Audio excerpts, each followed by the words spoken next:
Assalamualaikum semuanya, kembali lagi bersama Wong Anime. Fakta tentang para iblis primordial udah selesai dibahas nih. Jadi pada video-video selanjutnya kita akan membahas mengenai fakta tokoh-tokoh lainnya. Dan Wong Anime akan mulai dengan membahas para raja iblis dan juga para naga sejati. Jadi pada video ini Wong Anime akan membahas mengenai Luminous Valentine yang merupakan raja iblis dari kalangan vampire. Kalian siap? Silahkan ditonton videonya. Baiklah, sebelum ke video pembahasan, Wong Anime ingatkan kepada kalian untuk yang tidak ingin ketinggalan video-video terbaru Wong Anime, jangan lupa untuk subscribe dan bunyikan tombol notifikasi. Dan jika kalian menyukai video ini, jangan lupa untuk like dan share kepada teman-teman kalian, oke? Luminous Valentine adalah merupakan raja iblis rahasia yang diperkenalkan pertama kali ketika peristiwa Walpurgis terjadi. Kemunculannya pertama kali memang tidak terlalu menonjol di pertemuan tersebut dikarenakan dia menyamar dan menyembunyikan identitas dirinya sebagai pelayan dari Roy Valentine. Baru setelah Veldora dan Milim secara implisit atau mungkin secara eksplisit membongkar penyamarannya, dia menunjukkan wujud aslinya dan menunjukkan siapakah yang benar-benar Raja Iblis. Ternyata dia menggunakan pelayannya yaitu Roy untuk membuatnya terlihat tidak menonjol dikarenakan apa yang terjadi di masa lalu. Nah, berikut ini Wong Anime telah merangkum 7 fakta lainnya mengenai salah satu raja iblis perempuan dan anggota dari Octagram ini. 1. Diciptakan paling pertama. Seperti yang pernah Wong Anime sebutkan di video-video sebelumnya, entah itu di video mengenai fakta Rain, video sejarah penciptaan dunia Tensura, atau video-video lainnya, kita tentunya mengetahui kalau hampir semua ras berakal yang ada di dunia kardinal Tensura berasal dari ancestor yang menciptakan makhluk-makhluk berakal tersebut melalui eksperimen yang dia lakukan.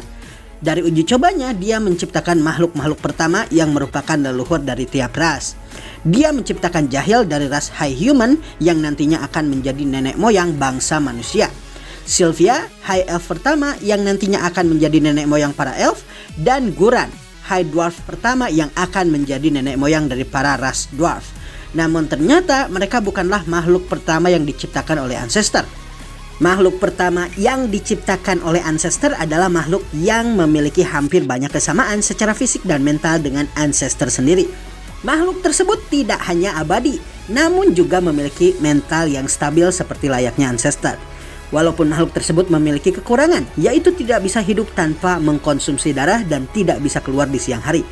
Makhluk tersebut adalah vampire, dan vampire pertama yang tercipta dari eksperimen ancestor adalah Luminous Valentine. Luminous ini sangat disayangi oleh ancestor dan telah dia anggap sebagai anak perempuannya. Berbeda dengan makhluk ciptaannya yang lain yang tidak pernah disebut dengan sebutan seperti itu. 2. Membunuh ayahnya sendiri. Seperti yang pernah Wong Anime katakan sebelumnya, ancestor menciptakan banyak sekali ras-ras yang pada akhirnya menjadi penghuni bumi. Dari roh agung bumi yang kemudian dia berikan tubuh fisik, dia berhasil menciptakan dwarf. Dari roh agung angin yang dia berikan tubuh fisik, dia berhasil menciptakan elf. Lalu kemudian dari roh agung api, dia menciptakan Enki. Dan dari roh agung air, dia kemudian menciptakan Siren. Namun dia tidak berhenti di sana. Dia juga terus menciptakan ras-ras lainnya. Goblin, Ogre, Beastman, dan ras-ras lainnya pun lahir. Namun kemudian sifat bereksperimennya ini menjadi tak terkendali dan dia terus menciptakan ras-ras lainnya. Ras-ras ini pada akhirnya kemudian banyak yang merupakan ras-ras tidak berakal dan ras-ras tersebut tidak hanya mampu berbuat kerusakan, namun juga berpotensi menghancurkan dunia. Melihat kalau ayahnya telah keterlaluan dalam percobaan-percobaan yang dia lakukan dan mulai meninggalkan tujuan penciptaannya untuk memakmurkan bumi dan malah merusaknya, maka Luminous tidak bisa tidak untuk mengabaikannya. Dia pun kemudian menggunakan sihir disintegration pada ayahnya yang abadi tersebut dan pada akhirnya ancestor yang menciptakannya musnah tanpa sisa sama sekali. 3. Dewa dari ajaran Gereja Suci Barat. Di antara para raja iblis dan penguasa-penguasa lainnya di dunia Tensura, Luminous adalah salah satu di antara semua yang memiliki kepribadian yang unik. Dia tidak terlalu peduli dia terkenal atau tidak dan bahkan memilih untuk tidak menjadi penguasa di depan orang-orang. Namun walaupun tidak memilih untuk menjadi penguasa, dia juga tidak mau melepaskan hegemoninya. Maka untuk itu dia kemudian melakukan sebuah hal yang memang tidak asing bagi orang-orang yang menekuni politik dan sejarah. Luminous menjadi pemimpin di belakang layar. Namun dia tidak menjadi pemimpin belakang layar biasa. Dia sangat cerdas sehingga tidak pernah muncul ke permukaan. Namun sekalinya dia muncul, maka umat manusia terselamatkan. Pada akhirnya dia pun memperoleh kedudukan yang bahkan jauh lebih besar dari hanya raja ataupun penguasa. Posisinya tersebut adalah dewa. Dan bukan cuma dewa biasa, dia adalah satu-satunya dewa yang disembah di agama monoteis yang hampir menguasai seluruh dunia manusia. Dengan trik pemerintahannya ini, maka hegemoninya terjaga. Kebebasannya luar biasa. Dan bukan cuma itu, doa-doa para pengikutnya yang menyembahnya seperti dewa memberinya kekuatan yang akan membuatnya selalu berada di kondisi puncak setiap saat. Semenjak dia mendirikan Nightros, negeri yang dihancurkan Veldora 2000 tahun yang lalu, dia telah menggunakan cara yang sama untuk melindungi hegemoni dan otoritasnya terhadap vampire dan umat manusia. 4. Pelindung vampire dan manusia. Terlepas kalau Luminos Valentine adalah vampire, dia telah menjalankan tugasnya sebagai Raja Iblis dengan sangat baik dalam melindungi manusia. Kerja keras Luminos ini bahkan sangat dikagumi oleh Rain, seperti yang bisa kita lihat di monolognya di Light Novel volume 17. Kalau Luminos mau sebagai Raja Iblis dan sebagai monster vampire, dia bisa saja menghancurkan manusia dan membuat mereka jatuh ke dalam keputusasaan. Namun Luminos sangatlah bijak. Dia justru menggunakan ajaran agamanya, yaitu Luminisme, untuk mengatur manusia supaya tidak arogan dan melindungi mereka yang lemah dan tidak bisa melindungi dirinya. Dia juga menciptakan tentara paladin untuk melindungi para warga manusia yang diserang oleh negara lain ataupun monster yang memang terkenal kuat. Dikarenakan jasanya ini, agama Luminisme dan ajaran Gereja Suci Barat berhasil mendominasi dunia manusia dan menjadi agama mayoritas dari negara-negara manusia, terutama negara di wilayah barat. Kadang jika ancamannya adalah ancaman dengan level yang sangat tinggi, seperti misalnya ancaman kelas S ataupun di atasnya, maka Luminos akan turun tangan sendiri dalam menyelamatkan manusia dan bangsa vampire. Dan usaha-usahanya ini sangat dikagumi oleh manusia di mana-mana, sehingga pada akhirnya dia pun disembah sebagai dewa. 5. Mundur dari kursi Raja Iblis.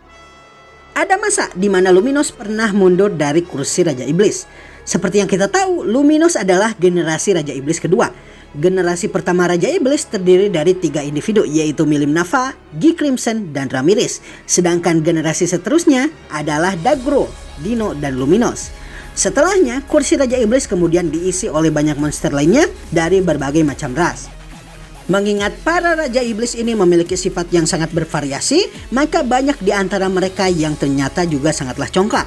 Sebagai contoh, dikarenakan saat itu belum ada aturan untuk membatasi jumlah pendamping yang mengawal dalam pertemuan Walpurgis, Raja Iblis bahkan ada yang membawa seluruh pasukannya ke jamuan tersebut sebagai bentuk show of power atau pertunjukan kekuatan di hadapan para Raja Iblis lainnya.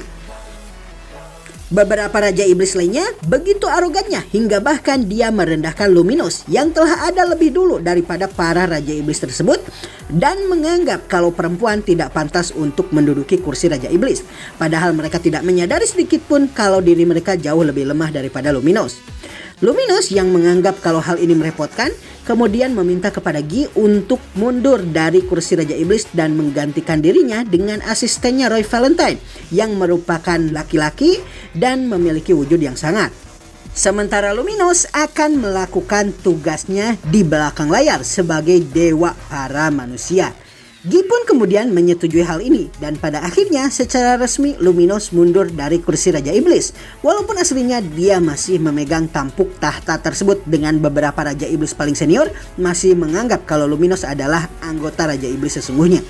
Dengan peristiwa kemundurannya ini, maka konflik di dalam tubuh organisasi Raja Iblis bisa dihindari dan bukan cuma itu, Luminos juga berhasil membuat pengaturannya atas manusia semakin efektif dikarenakan kemundurannya ini.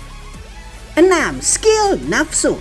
Banyak orang yang menganggap kalau Luminos adalah yang terlemah di antara para Raja Iblis Octagram. Namun menurut Wong Anime sendiri, setidaknya Luminos jauh lebih kuat daripada Dino. Hal ini dikarenakan penguasaannya atas unique skill yang dia miliki, yaitu Last, yang kemudian berevolusi menjadi Lastful King Asmodeus. Ultimate skillnya ini berfokus pada roda reinkarnasi. Dengan kata lain, selama mayat masih belum membusuk dan masih belum kaku, maka dia bisa menghidupkan orang yang telah mati. Tidak hanya itu, dia juga bisa dengan mudah membunuh siapapun jika orang tersebut berada di bawahnya di dalam level kekuatan atau setara dengannya dalam level kekuatan. Seperti yang bisa kita lihat ketika dia mengeksekusi seluruh anggota Seven Luminaries yang mencoba membunuh Hinata. dan ketika duelnya dengan Granville Rosso terjadi di depan katedral ibu kota Lubelius. Kesimpulannya, kemampuannya dalam mengatur roda reinkarnasi membuatnya bisa membunuh dan menghidupkan makhluk lain sesukanya, tentunya dengan batas aturan yang telah ditetapkan. 7. Saksi perjalanan waktu Chloe.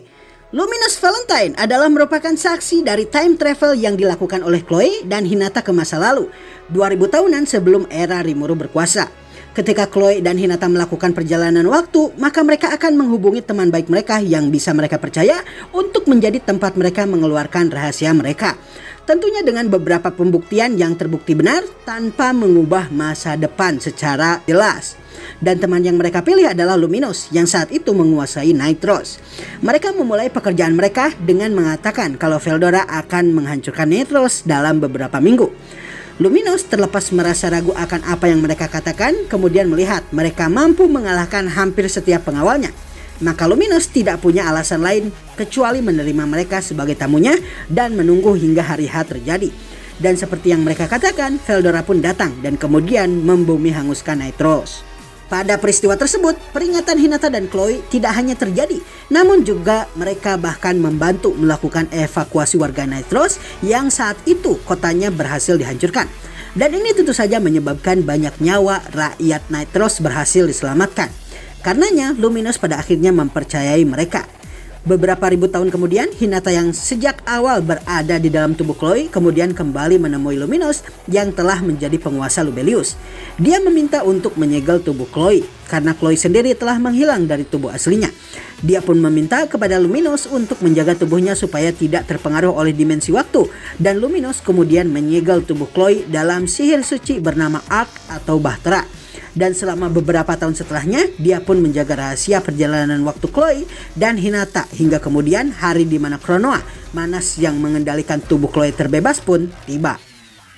Baiklah semuanya, itulah fakta mengenai Luminous Valentine, salah seorang anggota dari Raja Iblis Octagram, Raja Iblis generasi kedua dan dewa yang disembah ajaran Luminisme alias Gereja Suci Barat.